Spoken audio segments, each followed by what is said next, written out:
नमस्कार, सुप्रभात. मी सागर जोशी. TV9 मराठीमध्ये आपलं स्वागत.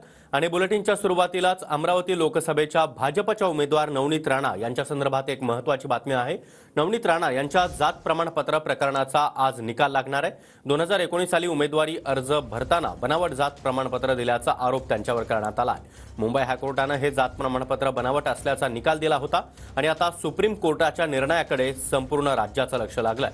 आजच्या निकालावर नवनीत राणा यांच्या उमेदवारीचं भवितव्य देखील अवलंबून असणार आहे. नवनीत राणा भाजपच्या कमळावर अमरावतीमधून लढणार आहेत. त्यांनी प्रचाराला देखील आता सुरुवात केली. मात्र आजचा निकाल काय लागतो हे पाहणं अत्यंत महत्त्वाचं असणार आहे. आणि ही सध्याची लाईव्ह दृश्य आपण पाहतोय. सुप्रीम कोर्ट सकाळी 11 वाजेपर्यंत निर्णय देण्याची शक्यता आहे. मात्र तत्पूर्वी मंदिरामध्ये जात देवदर्शन घेत असल्याचं नवनीत राणा या ठिकाणी पाहायला मिळत आहे.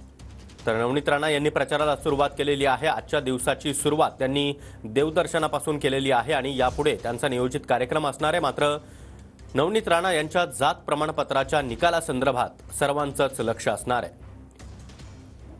आणि या संदर्भात अधिक माहिती देण्यासाठी आमचे प्रतिनिधी संदीप राजगोळकर सध्या आपल्यासोबत आहेत. संदीप, एकीकडे नवनीत राणा यांचा जोरदार प्रचार सुरू आहे. आज देवदर्शनानं त्यांनी आपल्या दिवसाची सुरुवात केली आहे. मात्र दुसरीकडे त्यांच्यासाठी आजचा अत्यंत महत्त्वाचा दिवस आहे. अगदी बरोबर आहे सागर. नवनीत राणा यांच्या आयुष्यातला आज महत्त्वाचा दिवस म्हणावा लागेल. कारण आज एकीकडे अमरावती लोकसभा मतदारसंघातून त्या उमेदवारी अर्ज दाखल करतायत आणि त्याच वेळेला सुप्रीम कोर्टामध्ये त्याच्या जात प्रमाणपत्राबाबतचा जो निर्णय आहे तो येणार आहे. साधारणतः 11:30 वाजता हा निर्णय येण्याची अपेक्षा आहे. 28 फेब्रुवारीला ही सगळी जी सुनावणी होती ती पूर्ण झालेली होती. म्हणजे मुंबई उच्च न्यायालयाने त्यांना दंड ठोठावला होता. त्यांचं जात प्रमाणपत्र बोगस असल्याचं सांगितलं होतं. त्यानंतर त्यांची खासदारकी धोक्यात आली होती. मात्र त्यांनी सुप्रीम कोर्टामध्ये धाव घेतली होती.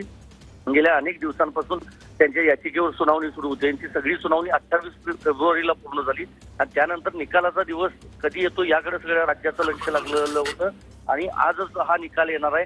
महत्वाचं हेच आहे की त्या उमेदवारी अर्ज आज दाखल करणार आहेत. जर त्यांचं प्रमाणपत्र हे वैध ठरवलं तर त्यांचा अर्ज दाखल होईल, त्या निवडणूक लढवू शकतात.